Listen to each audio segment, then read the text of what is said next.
मतं मागण्यासाठी आपण जरूर दारादारात गेलो। लोकसभेची निवडणूक ही रस्ता मिळाला पाहिजे, गटार मिळाला पाहिजे, पाणी मिळालं पाहिजे यासाठी नाही, देशाची धोरण ठरवणारी निवडणूक आहे। आज आपण सगळेजण कर्जबाजारी आहोत। तुम्ही म्हणणार कॉम्रेड हे काय नवीन सांगायला इथं येऊन, या देशातल्या मोदीनं या देशात सर्वांना 2.5 लाखाचं कर्जबाजारी पण या देशामध्ये आणलेलं आहे। आपली लढाई कुणाविरुद्ध आहे? दिसायला मोदी व्यक्ती असला तरी धोरणांची लढाई आहे। देशात सरकार कोणाचं आणायचं आहे हे आपण ठरवायचं आहे। शाहू आपल्या कोल्हापुरातल्या कार्यकर्त्यांचा विचार काय होता? शाहू महाराजांच्या विचाराशिवाय, फुले शाहू आंबेडकरांच्या विचाराशिवाय, छत्रपती शिवाजी महाराजांच्या स्वराज्याच्या संकल्पनेशिवाय हा देश आता स्थिर राहू शकत नाही। ज्यांच्या हातात राज्य सत्तेची सूत्र आहेत, आज दिसायला मोदी असला की ते RSSच्या हातात आहेत, राष्ट्रीय स्वयंसेवक संघाच्या हातात आहेत, ते धर्माच्या आधार राष्ट्र उभा करायला निघालेले आहेत। धर्माच्या आधार राष्ट्र उभारण्याचा प्रयत्न म्हणजे विषमता निर्माण करणं, तुम्हाला समानतेची वागणूक न देणं, वर्णव्यवस्था प्रस्थापित करणं, महिलांना दुय्यम दर्जाचं स्थान देणं आणि समाजाचे प्रश्न न सोडवता धर्माच्या आधारावर समाजामध्ये भांडणं लावण्याचा प्रयत्न आहे।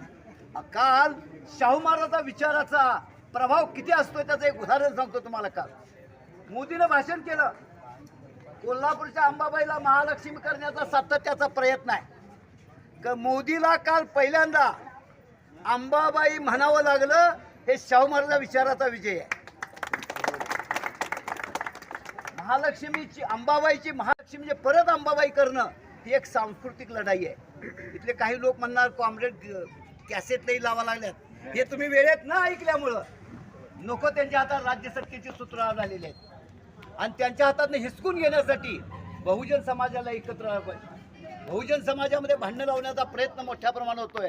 देशातले 50 पक्ष भारतीय जनता पक्षाला फोडलेले आहेत, त्यांच्याकडे उमेदवार सुद्धा उभं राहिला नाहीत, काँग्रेसला फोडून त्यांनी उमेदवार घेतलेले आहेत आणि सारे पक्ष देशातले जे फोडलेले आहेत ते सगळे बहुजन समाजाचे आहेत। या देशात हुकुमशाही येऊ घातलेली आहे।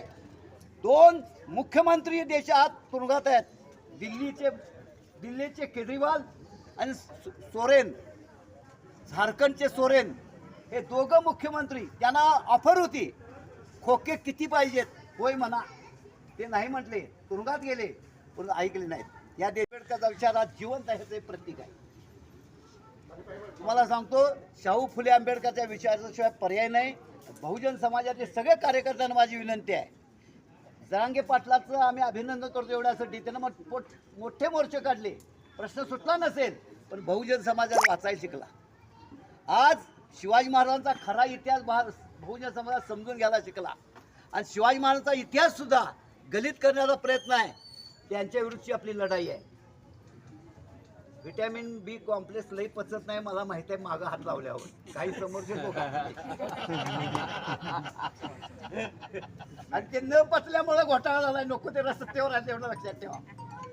आणि म्हणून मला मागाशी एखादा काँग्रेसच्या विरुद्ध काय असतं हे काय, अरे म्हटलं आता देशात लोकशाही टिकायचे ते सगळ्यांनी एकत्र आलं पाहिजे, सगळ्यांनी एकत्र येण्यासाठी आम्ही येत आहोत आणि हे एकत्र येणं एवढ्यासाठी फायद्याचं आहे, देशाची घटना याशिवाय वाचू शकत नाही, आम्ही एकत्र आहोत। म्हणून हे या पदयात्रेचा समारोप करत असताना सगळे कार्यकर्ते आहेत, मला तुम्हाला विनंती आहे, आपले जे 28, 29, 30 ही मतदान केंद्र आहेत ती 100% मतदान करण्याची आपण जबाबदारी घेऊ। या निमित्तानं